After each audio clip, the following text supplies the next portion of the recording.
Olá, amigos, boa tarde, bom dia, boa noite, depende da hora que você for assistir. Estamos com o Dr. Pedro Serrano na nossa 9ª edição da revista do IBPEA. Gostaria de agradecer a presença da Vivian Perfeito, Gabriele Rocha, imensamente ao nosso convidado, agradecer a Mariana Serrano por ter intermediado, feito essa ponte, Dr. Pedro Serrano.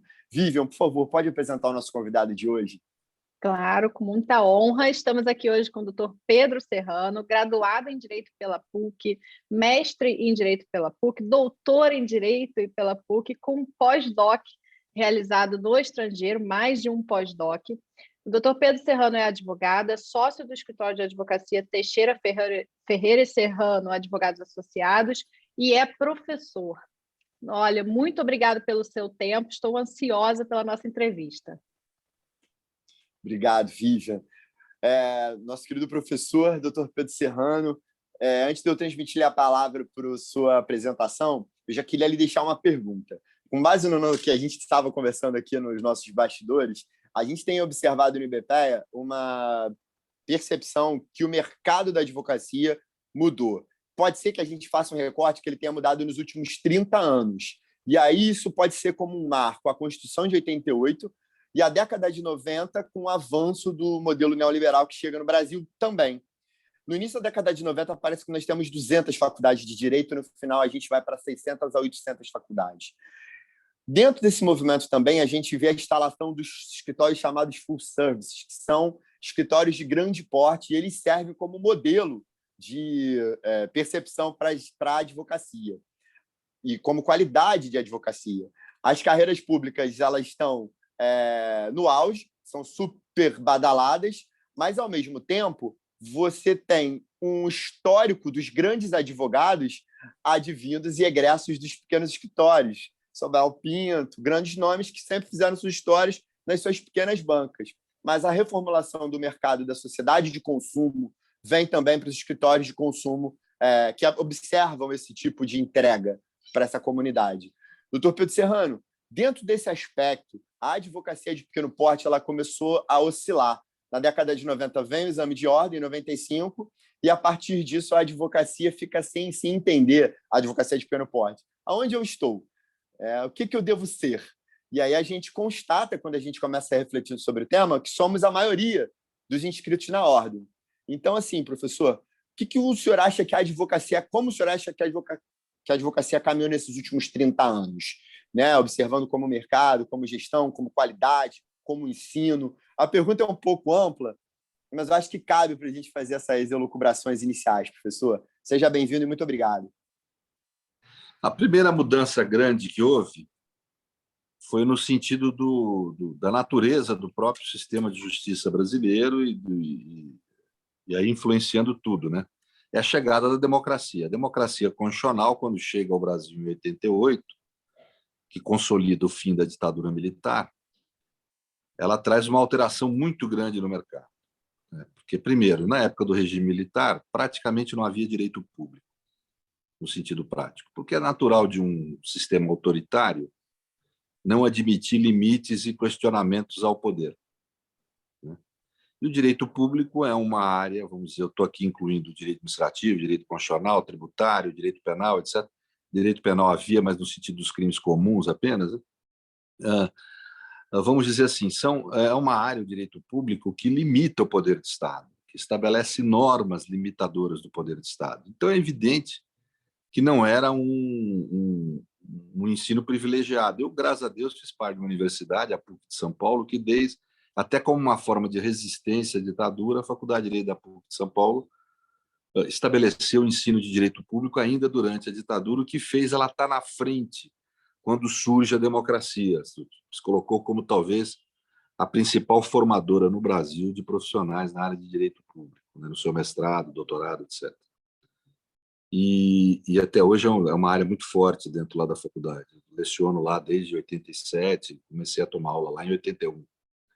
Então, eu creio que essa mudança foi muito grande, que é o surgimento da advocacia em questões de direito público. Hoje, você pegar qualquer jornal, você abrir, você tem questões de direito público tomando conta do noticiário. Hoje nós temos aí o julgamento do HC do presidente Lula.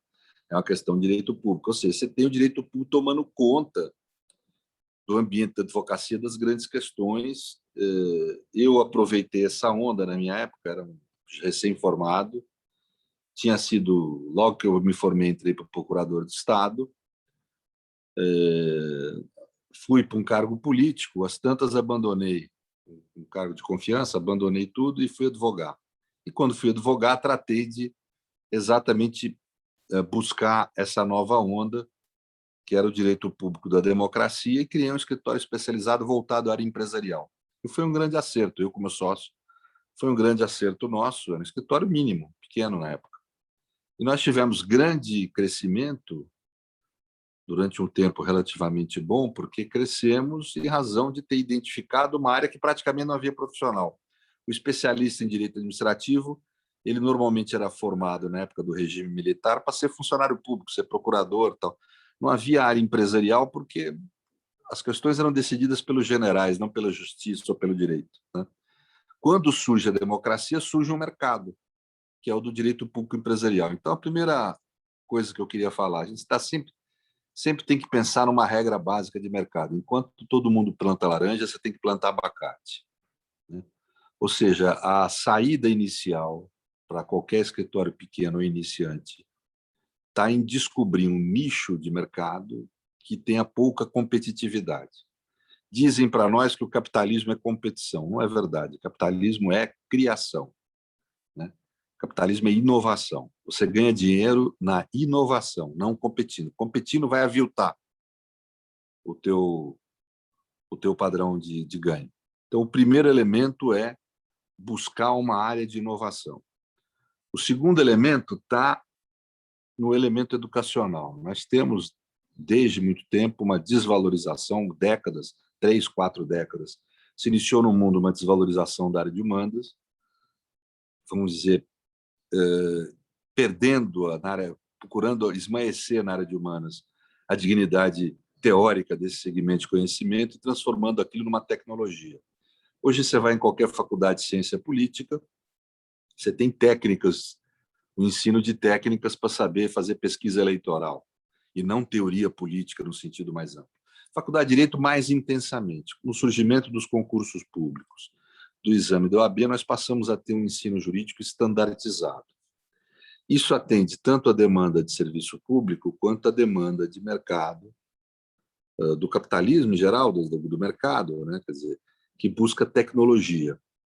A tecnologia na área jurídica, ou entender o direito como um fenômeno tecnológico, portanto estandartizado, é evidente que tem um imenso pecado nisso, que é reduzir a complexidade do objeto nosso de trabalho e reflexão. Você reduz o direito a standard, senão a complexidade que ele é. Mas isso tem uma importância para o mercado, que é você estabilizar preços. O talento, gente, é caro. A técnica é barata. Essa que é a função fundamental de você transformar direito em tecnologia. Você forma um universo imenso de profissionais que conhecem aquela tecnologia que é suficiente para satisfazer as necessidades de uma empresa no seu cotidiano, ou de um escritório no seu cotidiano. As pequenas questões, os casos simples, para usar a expressão de Herbert Hart, né? Não são os hard cases, mas os casos simples, etc. Esse mercado é cheio de competição, ele avilta cada vez mais os valores do honorário, porque a lógica dele é reduzir custos para o nosso mercado, que é nosso cliente. Entrar nesse mercado é um caminho de agrura, né? Quer dizer, entrar nessa lógica. Quem se dá bem nesse tipo de atividade são grandes escritórios que exercem uma atividade fabril, ou seja, eles contratam uma infinidade de profissionais a baixíssimo valor a baixo valor de salário, espero que esteja ouvindo aqui, a baixo valor de salário, uma infinidade de profissionais, e estabelecem, se tornam especialistas em métodos administrativos de processos e questões jurídicas. Põe lá Desculpe, o ruim de falar pelo celular é que fica toda hora interrompendo com ligações, né? Mas estabelece um exército ali de mão de obra de juristas que vão, de advogados, perdão, que vão trabalhar cotidianamente com atividades de reprodução de conhecimento através de standards, petições padronizadas, etc., baixíssimo custo de mão de obra, e esses grandes escritórios vão ganhar dinheiro nessa produção em massa, chamada advocacia de massa. Essa é uma saída para você ganhar dinheiro nesse tipo de advocacia. Qualquer outra alternativa é ruim. Você vai ter dificuldade em prover teu sustento, vai viver uma vida difícil. Então, a saída para o pequeno escritório está no talento. É o segundo elemento. Primeiro, inovação. Segundo, talento. Talento é algo que o mercado tem dificuldade de estabelecer padrões de preço. Né? E o que significa talento na advocacia? Capacidade de resolver hard cases, casos complicados, casos difíceis. E isso vai demandar várias coisas. Especialização, sem dúvida. Mas não apenas o novo especialista, ele é diferente do especialista da minha época. O novo especialista não é o sujeito que conhece só daquela área. É o sujeito que tem uma ampla, vasta e profunda cultura geral. Tem erudição. E ele usa dessa erudição para se dedicar a uma área específica, mas ele tem capacidade de fazer análise estratégica, conhece o ambiente da política, o ambiente da sociedade, o ambiente de comunicações, tudo que influencia num caso complexo. O caso complexo sempre é um caso que mobiliza a mídia, um caso complexo é sempre um caso que mobiliza estruturas políticas e de poder. O caso complexo nunca é só o processo. E o processo em si também tem que ter soluções criativas. O caso complexo você não vai encontrar a solução dele nem num livro de doutrina, nem numa jurisprudência. Você vai ter que saber raciocinar juridicamente, pensar juridicamente para encontrar a solução daquele caso. E sempre lembrando, o advogado é um resolvedor de problema. O produto teu não é só atuar no processo, é resolver o problema do cliente. Então é você ter uma análise estratégica, uma capacidade de impacto. Um processo midiático, por exemplo, ele é um processo que a mídia influencia o tribunal. Você não pode descurar desse assunto quando você está na defesa do cliente.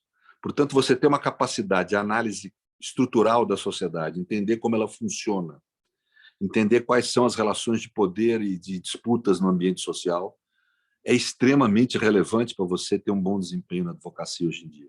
O advogado talento é um advogado estratégico, é um advogado que pensa a realidade. Portanto, ele não é só um especialista, ele é um sujeito dotado de erudição, capacidade de estabelecer relações entre disciplinas diversas.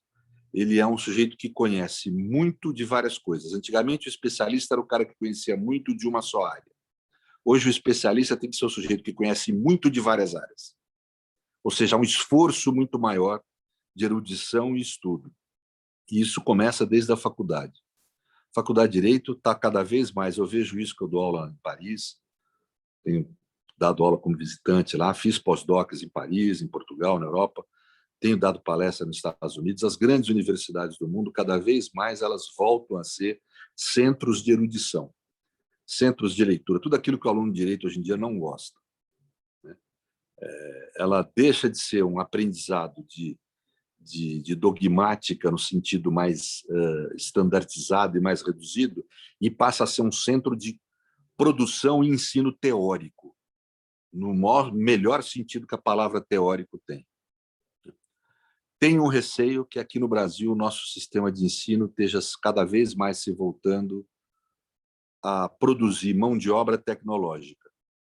E os grandes centros de formação teórica, nós voltamos ao século XIX, ao tempo de Coimbra, em que o grande centro de produção teórica passa a ser no primeiro mundo. Ou seja, advogados cada vez mais precisam fazer pós, etc., tal, no exterior, para poder ter essa formação teórica. Mesmo as nossas grandes faculdades brasileiras, cada vez mais estão se transformando em fábricas de standards e tecnologia. Os alunos iludidos acham que isso vai formar bem eles profissionalmente. Isso vai deformá-los. Você vai conseguir entrar numa prova, num exame de OAB ou num concurso, mas as pessoas esquecem que a prova e o exame é só o começo da profissão, não é o fim da profissão. Você não acabou a sua vida ali, você está começando a sua vida. E para poder ter destaque na profissão, ter uma função mais elevada na profissão, você precisa ter essa, eu diria, invulgar formação teórica, que infelizmente são cada vez menos cursos brasileiros que atendem esse tipo de demanda.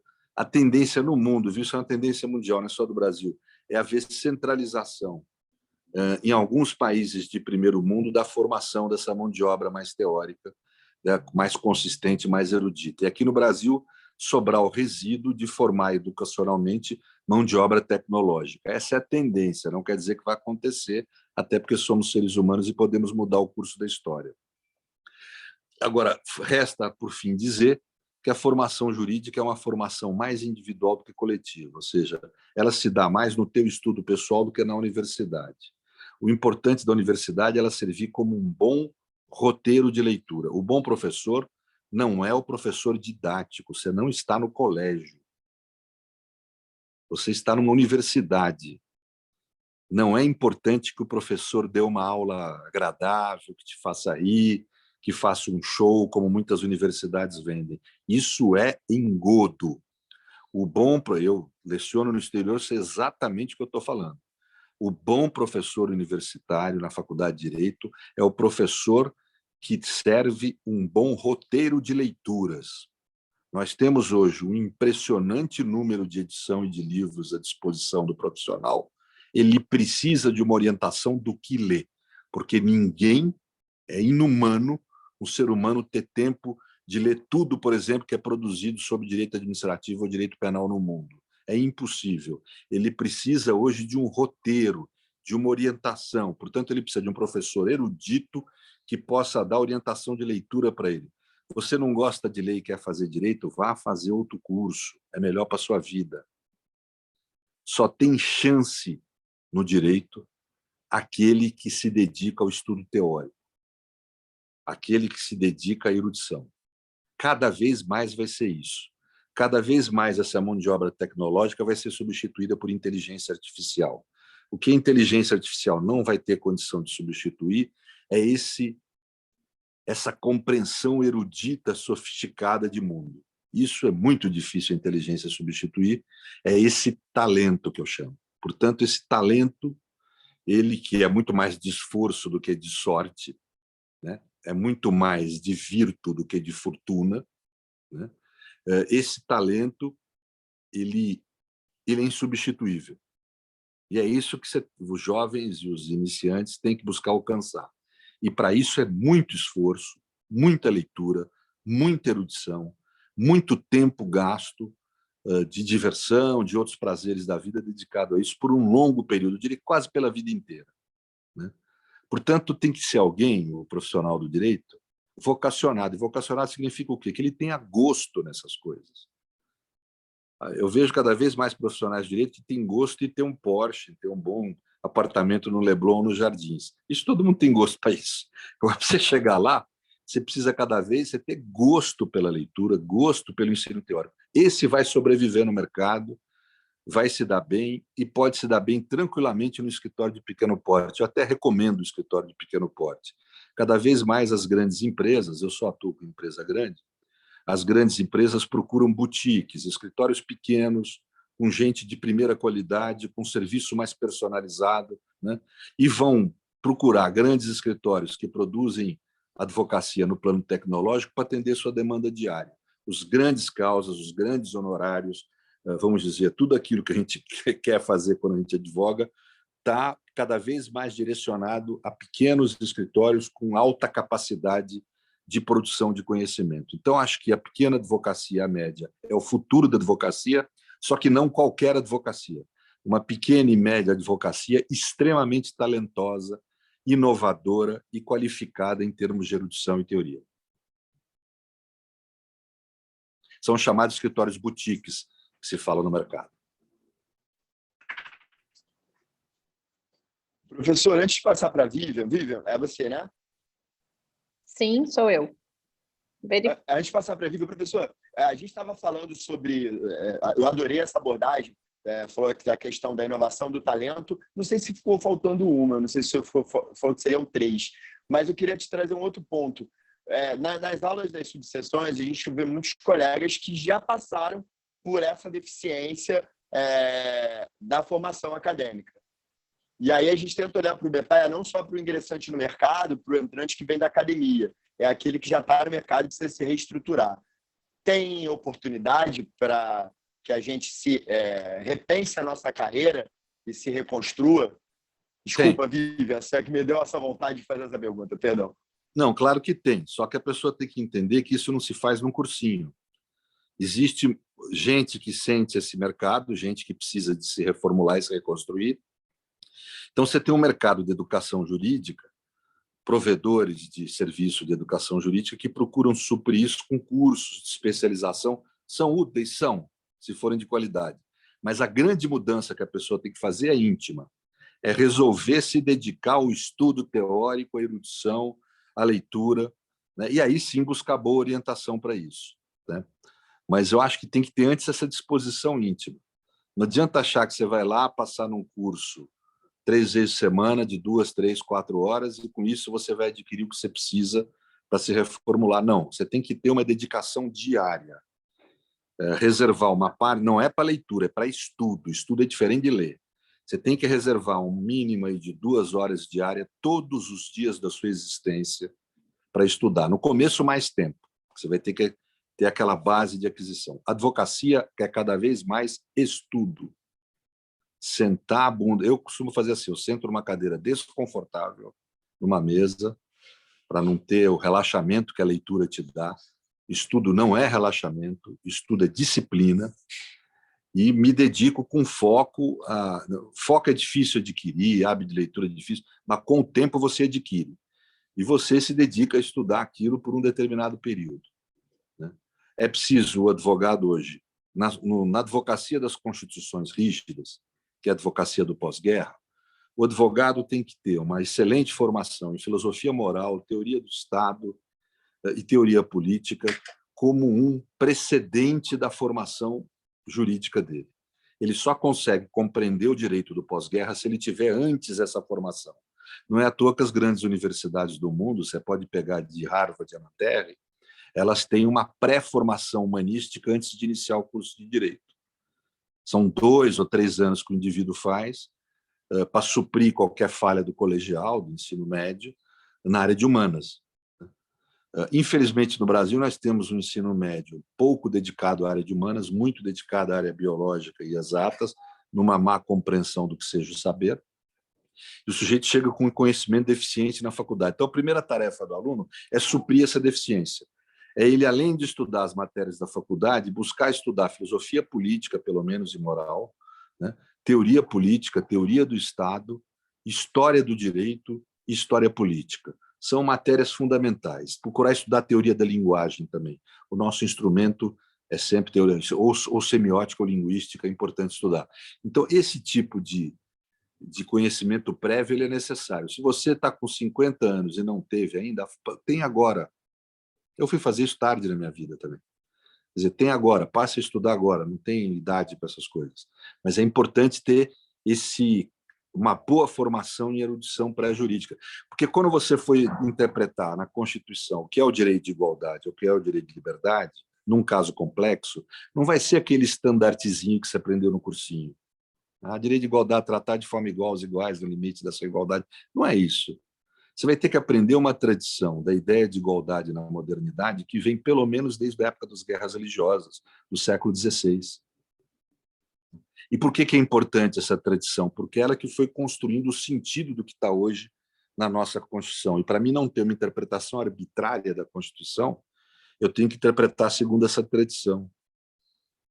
Essa tradição é uma tradição de ideias, de leitura, de erudição.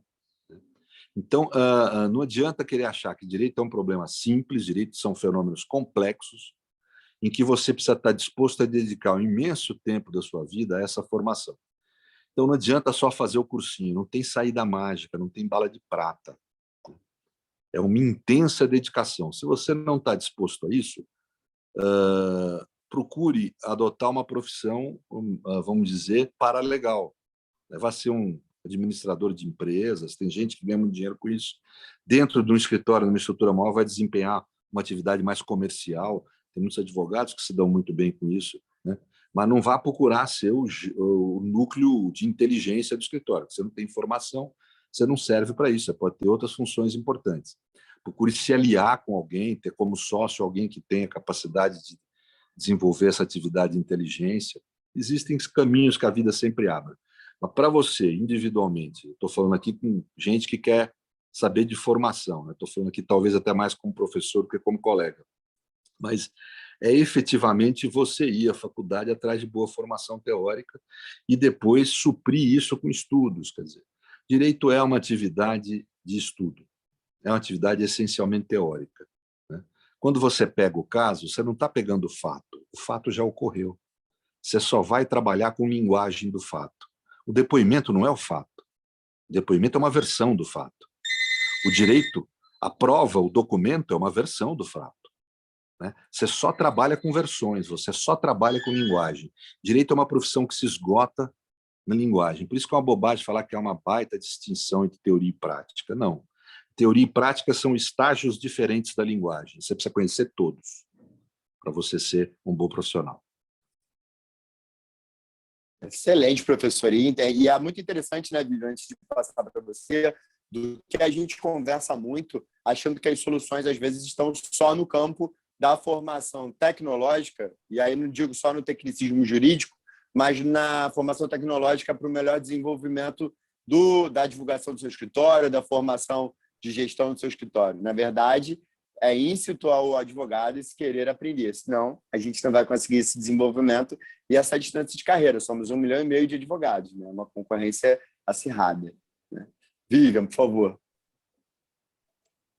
Professor doutor, nós tivemos a olhar a trajetória e, enfim, toda a sua história, e é muito incrível verificar que o senhor sempre foi investindo em formação constante, ou seja, se graduou logo depois, né? Se graduou em 86, em 92 já começou o mestrado, e depois, sucessivamente, era professor, era advogado, fundou o seu escritório em 91. Então, nós temos muito essa conversa no IBPEA de que o advogado ele precisa separar, né, o olhar de que eu tenho a prática jurídica e o mundo acadêmico é só para quem quer ser professor. Eu não preciso disso. No nosso entendimento, o advogado ele precisa, sim, é um estudo que não acaba nunca, né? E o aprofundamento em outros tipos de estudo mais complexo, até como o doutor estava a mencionar, traz um enriquecimento para a prática. Mas surgiu uma curiosidade um pouco sobre como o doutor fez essa conciliação nessa altura entre a prática jurídica, né, ali naquele momento pós-graduação e tudo mais, e a sua atuação no mundo acadêmico. Como que foi esse olhar? Como que surgiu essa necessidade? O senhor, doutor, acha que é algo também positivo para que o advogado possa expandir, né, a atuação no mercado e até ter alternativas para fontes de renda, né? E, enfim, tentar se descobrir ali, ainda mais no início da formação. Enfim, queria ouvir um pouquinho do doutor como é que foi essa trajetória de olhar para a graduação, depois para o mestrado, para o doutorado e conseguir conciliar as duas vidas, a prática e a parte acadêmica, enquanto professor. Bem, nós estamos num país novo em termos de democracia. E quando eu falo democracia, assim, não há advocacia forte fora da democracia. Não se conhece essa experiência. Só há advocacia forte dentro de um regime democrático. O regime democrático é essencial para haver democracia. É uma tragédia eu ver a maioria dos profissionais hoje não valorizando os direitos, achando que bandido bom é bandido morto, esse tipo de besteira, que é bobagem para quem conhece um pouco de direito, de uma forma um pouco mais sofisticada. Sabe que isso é uma besterol? Não tenho nem tempo de discutir isso aqui, mas, em suma, esse tipo de crença é muito encruado nos nossos profissionais, que, na realidade, não têm nem ideia de que, ao falar isso, eles estão desvalorizando a própria profissão. Então, nós passamos um período de ditadura militar onde a advocacia era muito desprestigiada. A advocacia existia advocacia tributária contra o Estado, com alguns limites, os juízes eram muito fazendários, né? Havia advocacia de briga de vizinho, vamos dizer assim, e direito penal de cotidiano. A advocacia, no sentido grande da palavra, não existia praticamente, né? Ela passou a existir com a democracia, né? E esse exercício da liberdade, esse exercício da advocacia, ele começa, vamos dizer, no Brasil, pela tradição seiscentista, por uma série de fatores históricos, a sempre ter uma confusão entre o profissional da academia, o professor, e o profissional do direito. Isso é natural da minha geração, que estava ali iniciando na democracia. Nós ajudamos, inclusive, a construir a democracia brasileira. E era muito comum. Aliás, era uma forma de você obter destaque na profissão, era você ser professor, ou doutor, ou pós-doutor, etc. E tal. Você adquirir um destaque como profissional do direito mesmo. A tendência do mundo contemporâneo, caso o Brasil prossiga num caminho de democracia e civilização, hoje a gente já não sabe se vai prosseguir, mas caso ele siga nessa tradição ocidental civilizatória e democrática, a tendência é cada vez haver mais uma separação entre o que é o mundo e a profissão acadêmica do que é o mundo e a profissão da advocacia. Né? Porque a sociedade democrática exige, primeiro, por um interesse da própria ciência do direito, interesse mais particular da ciência do direito, segundo, por um grande interesse público, que o acadêmico se dedique só à academia. Primeiro, interesse da ciência. É muita coisa que você precisa estudar para você ser um bom acadêmico hoje. É impressionante, aumentou muito desde... Eu comecei jovem na atividade acadêmica, comecei dando aula na PUC em 87. Né? Mudou muito. Hoje em dia, a quantidade de literatura, de livros, de publicações, de pesquisa, de línguas, tudo que você tem que ter de aparato, vamos dizer, de saber para poder ser um acadêmico bom, exige dedicação integral. Né? Nós não temos isso ainda no Brasil, porque a remuneração de professores é ridícula no Brasil. Mas se nós queremos melhorar, civilizar esse país, uma das coisas que vai ter que acontecer é remunerar melhor o acadêmico e o professor de direito. E ao remunerar melhor, vai ter que ter gente... A melhoria da qualidade científica das nossas faculdades depende de tempo.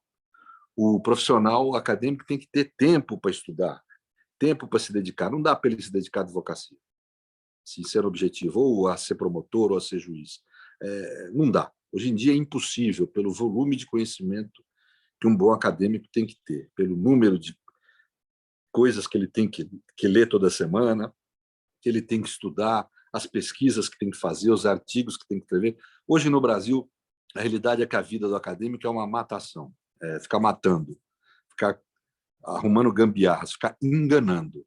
O professor finge que ensina, o aluno finge que aprende, o pesquisador finge que pesquisa, vai reproduzindo. Como tem que ter lá um número de artigos qualis, que é o que impõe para a gente hoje, o sujeito reproduz o mesmo artigo com textos diferentes, as mesmas ideias, várias vezes, para poder ter pontuação. É tudo uma enganação. Vamos ser aqui objetivo. Não é assim que a gente forma produção de conhecimento de saber jurídico sério. Né? Produção de conhecimento de saber jurídico sério é dedicação. Hoje em dia, na juventude, é mais comum você ver gente mais dedicada à atividade acadêmica do que a profissional. Isso é muito bom. Pelo primeiro aspecto, esse que é científico, pelo próprio transformar a academia num centro de produção de conhecimento jurídico, o que é bom, inclusive, para o mercado. A universidade cumpre um importante papel de mercado aí, que é de produzir saber jurídico. O segundo aspecto é da própria democracia. É importante que a academia seja uma fonte de crítica ao judiciário. O judiciário precisa parar de ser esse rol de tiranetes e de príncipes, essa aristocracia que nós temos no Brasil, que nunca admite crítica, que acha que acerta sempre, mesmo quando erra imensamente. Não é assim que a jurisdição na democracia se desenvolve. Há um conceito de um alemão, Ritters, da década de 30, Leni Streck, meu parceiro e amigo, utiliza muito, que é o conceito de constrangimento epistêmico. A democracia constitucional se desenvolve na jurisdição pelo constrangimento epistêmico. O juiz, o ministro, o tribunal, a corte julga errado, o meio acadêmico critica e constrange a que a próxima vez aquela corte acerte. Portanto, a academia tem um papel fundamental. A academia de direito é diferente das outras. Ela tem um papel fundamental na vida democrática. É a crítica produzida pela academia de direito que vai possibilitar a melhoria da qualidade da nossa jurisdição para a nossa sociedade. É essa crítica que vai possibilitar. E essa crítica não tem como ser feita se o sujeito é um advogado, juiz ou promotor, porque ele tem interesses junto ao judiciário. Então, ele fica constrangido de realizar a crítica. Agora, um professor não. Um professor que seja só professor, ele tem estabilidade e condições de fazer obviamente eu falo crítica aqui, uma crítica de nível, né? Mas uma crítica ao conteúdo das decisões judiciais sem temer que algo aconteça na vida ou na carreira dele por conta dessa crítica. Aliás, é da natureza da atividade dele realizar essa crítica. E essa crítica é essencial. Do mesmo jeito que é essencial que, para que exista um bom poder executivo, tenha que haver oposição, ou um bom poder legislativo, tem que haver oposição, porque a oposição melhora as condutas da situação. O mundo aprendeu que, quando você tem um sujeito sem oposição no poder, ele acaba errando muito mais do que o sujeito que tem oposição, com toda a tensão que ter oposição traz. A mesma coisa na jurisdição. Uma jurisdição que existe sem crítica qualificada, ela é uma jurisdição que erra muito, presta um mau serviço de jurisdição para a sociedade, né? A cidadania recebe um mau serviço do seu judiciário quando ele não é criticado. Então, a academia tem esse segundo relevante papel a desempenhar, que é o da crítica, mas para isso ela precisa ser independente, para isso ela não pode advogar, não pode julgar, não pode exercer papel de Ministério Público. Há uma péssima ideia no Brasil de que o profissional do direito que tem, entre aspas, a prática, traz para dentro da faculdade essa prática e vai ensinar essa prática. Isso que chamam de prática só se aprende de um jeito, praticando. Não há como transferir isso para dentro da faculdade. São modos diferentes de linguagem. Quem conhecer um pouco de semiótica vai entender isso, né? São modos diferentes de linguagem. Prática, você só vai aprender praticando. Você não tem como reproduzir isso em laboratório. Direito não é biologia. Nós não temos como reproduzir a nossa, entre aspas, prática em laboratório na universidade. Não existe isso. Você faz uns pequenos exercícios, umas matérias de prática forense. Você pode e deve fazer estágio. É o estágio que vai te dar prática. Mas estágio dentro da prática mesmo, dentro do escritório da advocacia, dentro de uma promotoria, dentro de um órgão de jurisdição, onde você vai ver como é que funciona mesmo e vai participar do processo produtivo, mesmo que no começo com funções mais limitadas, mas você participa do processo prático. É participando e atuando que você aprende a atuar na prática. Mas veja, então a faculdade tem que ser um grande centro teórico, como é nos principais países do mundo, né? Como é nos principais países do mundo. Então eu creio que por isso é que há uma tendência na sociedade civilizada e moderna a separar no campo do direito o que é atividade acadêmica do que é atividade profissional. Mas isso não significa, e isso é um erro também, que o profissional do direito, o advogado, o juiz, do professor, não precisa de uma grande formação acadêmica. Ele não vai ser um professor, ele não vai se dedicar como pesquisador, mas ele precisa ter uma grande quantidade de estudos acadêmicos para poder exercer sua função profissional, porque isso é da natureza do direito. Como eu falei, é uma das poucas profissões que lida só com linguagem, né? Então, nós precisamos ter uma grande erudição. O juiz, o promotor, o advogado precisa ser um erudito, né? E isso demanda uma excelente formação acadêmica, pós-graduação, mestrados, doutorados, etc., sempre são bem-vindos no exercício dessa profissão. Só que o que a gente tem que fazer, a função de pesquisador e de professor, para mim, tem que ser uma carreira própria. Não sei se satisfez a tua questão. Muito obrigada mesmo. Acho que é a Gabriele agora, né, na sequência. Sim, boa tarde a todos. Prazer, professor, estou acompanhando aqui, estou muito satisfeita por você trazer essas reflexões para a gente. É muito interessante, né? Você já até contou um pouquinho, né, dessa importância da gente se especializar e não só isso, né, como também ter uma capacidade de poder desenvolver ainda mais, né, disciplinas diversas, você conseguir também ter, eu não sei se poderia dizer uma hiperespecialização, né? Mas, assim, trazer, né, o talento, a gente conseguir ser um profissional que consiga realmente resolver o problema. E eu queria saber de você, lá atrás, nesse momento que você precisou escolher a sua carreira, como que foi essa escolha pela advocacia e como que você conseguiu entrar na sua área, como que você escolheu, né, atuar como advogado especialista em direito público, como que você teve essa escolha? Trazer um pouquinho para a gente a sua experiência nesse começo. Eu fiz parte de uma geração de transição na advocacia, né? A advocacia da ditadura, que eu peguei o finalzinho da ditadura na minha formação, e o início da democracia. Então, sou um profissional do início da democracia e, como tal, minha carreira tem vamos dizer, o caos inicial que fez parte desse período. Então, eu sempre gostei de direito público, fiz PUC, quem fez PUC gostava de direito administrativo, constitucional, Celso Antônio Bandeira de Mello, Geraldo Ataliba, essa turma, a gente acabava se apaixonando por isso. E é uma atividade de serviço público na época. Era uma atividade desempenhada por servidores públicos, procuradores, etc. E foi o que eu fui fazer desde o tempo de estágio. Fui trabalhar numa prefeitura da Grande São Paulo. Como na época haviam poucos especialistas, eu acabei, como estudante, desempenhando funções de responsabilidades acima do que o estudante deveria fazer, o que talvez não tenha sido tão bom para quem recebeu o serviço, mas para mim foi, porque eu aprendi, né? E depois entrei no concurso público, fiquei um período, saí para ocupar um cargo de confiança. Em suma, eu fiquei no interior do serviço público um certo período, que foi muito bom, na época, para a minha formação como advogado publicista.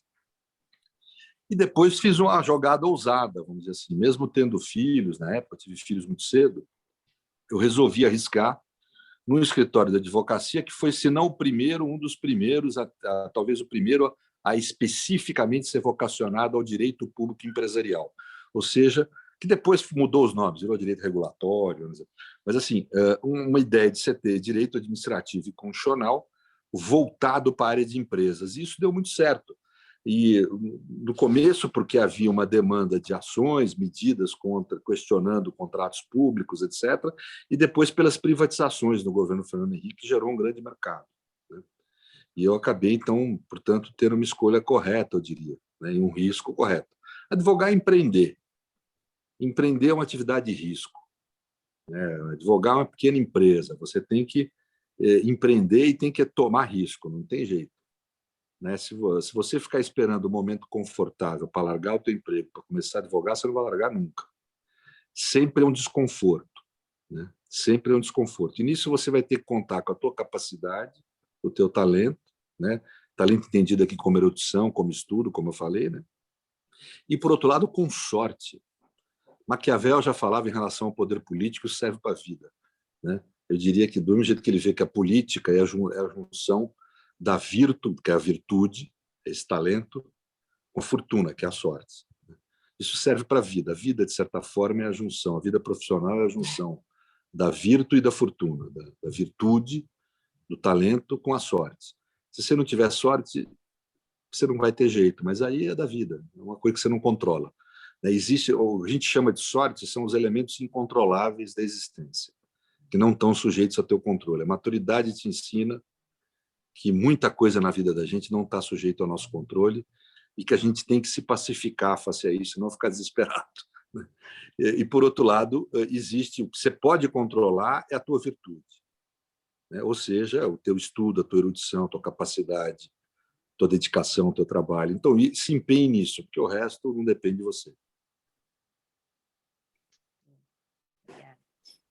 Professor, eu queria fazer duas perguntas. Na verdade, eu queria aproveitar esse momento aqui. Deixa eu só falar uma coisa para vocês. Eu estou com um problema de tempo, porque o Lula teve esse assunto ontem, que envolve o Supremo, então eu sou muito demandado pela mídia. Eu estou recebendo aqui várias ligações de gente interessada em entrevista. Como é que está seu horário, professor?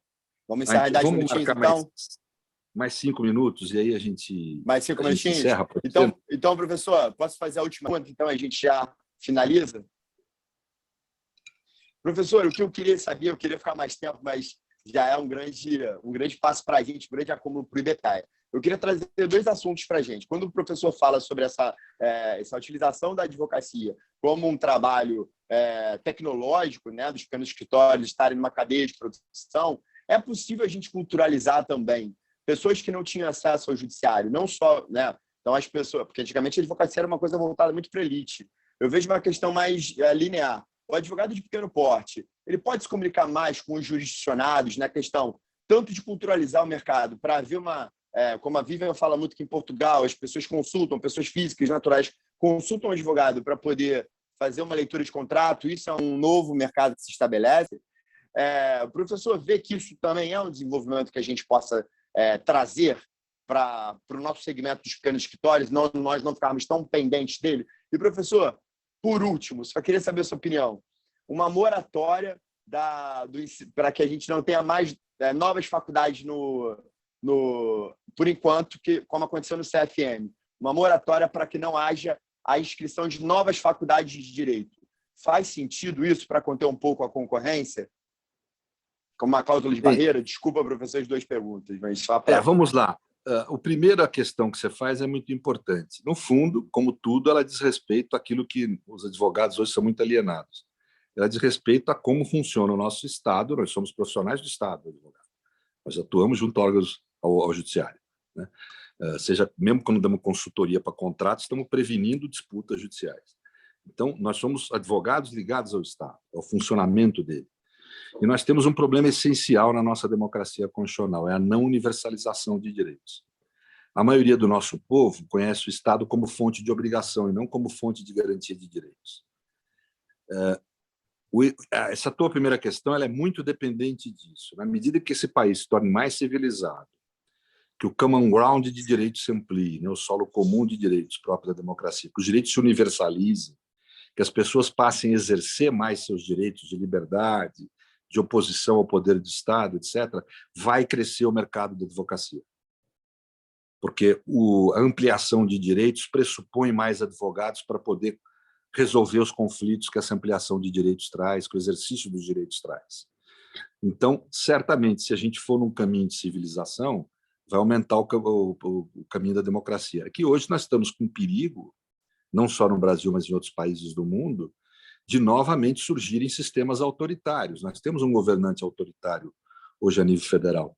E esse autoritarismo ele impede a universalização de direitos. E, ao impedir a universalização de direitos, ceifa o mercado da advocacia. Então, eu creio que essa é a primeira questão. Nós precisamos sempre lutar. O que a gente tem que entender é uma mensagem que vem dos conservadores, mas que é muito importante, que é verdadeira em relação aos direitos, né? Os direitos eles são produto de um contrato social intergeracional. Eles não foram produto de tinta no papel. Se você for estudar a história do direito, você vai ver que direitos são produtos de sangue na calçada. Os nossos antepassados sacrificaram a vida, a sua integridade física, às vezes conheceram toda a sua existência só como dor e humilhação para poder produzir os direitos que nos são entregues hoje. Hannah Arendt fala que o direito essencial de cidadania é o direito a termos direitos. Ela tem razão. Mas a ele corresponde um dever essencial, que é o dever de todo cidadão de manter vivos esses direitos, de procurar melhorá-los, para entregar eles às próximas gerações, aos nossos filhos, aos que vão nascer. Então, os direitos constitucionais eles são produto de um pacto intergeracional. E nós temos a honra de sermos a profissão que tem por incumbência guardar profissionalmente esse tesouro da humanidade. Então, nós temos mais dever do que o cidadão normal. Nós temos o dever de lutar pelos direitos, por sua universalização, não só por interesse pessoal de passar a ter um melhor mercado, mas fundamentalmente por interesse da melhor vida da comunidade. A nossa função, a nossa atividade tem um munus público, tem um dever público. É o dever que nós temos de sermos os guardas, os guardiões dos direitos no exercício da nossa profissão. É um dever que nós temos com os nossos antepassados, com os que já morreram, e com os nossos descendentes, com os que vão nascer. Esse é algo que transcende, por isso que a gente fala que direitos são antimajoritários, que se fala no constitucionalismo moderno, porque eles não podem ser, os vivos não podem abrir mão dos direitos, porque eles foram construídos pelos nossos antepassados e eles são destinados a quem vai nascer ainda. Portanto, eles não são propriedade nossa. Os direitos não são nossa propriedade. Por isso que nós não podemos, vamos dizer, valorizar estados autoritários. Se o cidadão descumpre o seu dever de cidadão quando ele favorece autoritarismos, o profissional do direito comete um pecado imenso, deve abandonar a profissão, porque está deixando de cumprir com o seu dever. A nossa profissão não é só dinheiro, não é só benefício pessoal. Muito antes disso, ela é um dever público. E, por isso mesmo, ela não pode ser vulgarizada. Ela não pode ser vulgarizada não apenas por um problema de mercado, mas porque a pessoa que exerce a nossa profissão tem que ter uma certa vocação e consciência. Por isso que eu sou a favor não apenas de se paralisar a inscrição de novas faculdades, como de retirar a licença da maioria delas. São faculdades que enganam as pessoas. A pessoa acha que está aprendendo uma profissão, ela não está aprendendo aquela profissão. Ela vai ter, às vezes, porque a OAB acaba tendo que facilitar, vai ter o registro como advogado, vai ocasionar prejuízo às pessoas e à sociedade. A advocacia não é para qualquer um, a advocacia é um sacerdócio. Ela não deve selecionar gente por padrões econômicos. Aliás, eu diria, quanto mais a pobreza tiver acesso à profissão jurídica, melhor vai melhorar a qualidade dela, né? Mas ela tem que selecionar no plano vocacional. E ela não é feita para todo mundo. Ela é feita para quem tem essa vocação generosa de compreender que vai ser um guardião do maior tesouro que a humanidade produziu em toda a história do gênero humano na Terra, que são os direitos. Você tem essa função antes de qualquer lucro. Então, isso não é... A gente tem que fazer uma seleção vocacional nas faculdades, e não apenas uma seleção racional. Então, eu creio que isso só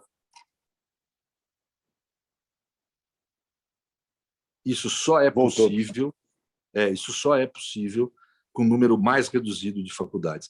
Gente, está muito perturbador aqui, muita gente me procurando, eu peço desculpas para vocês. Professor, a gente agradece, um grande beijo, obrigado. Em nome do Muito BPED. obrigado, gente. Até logo. Muito obrigada.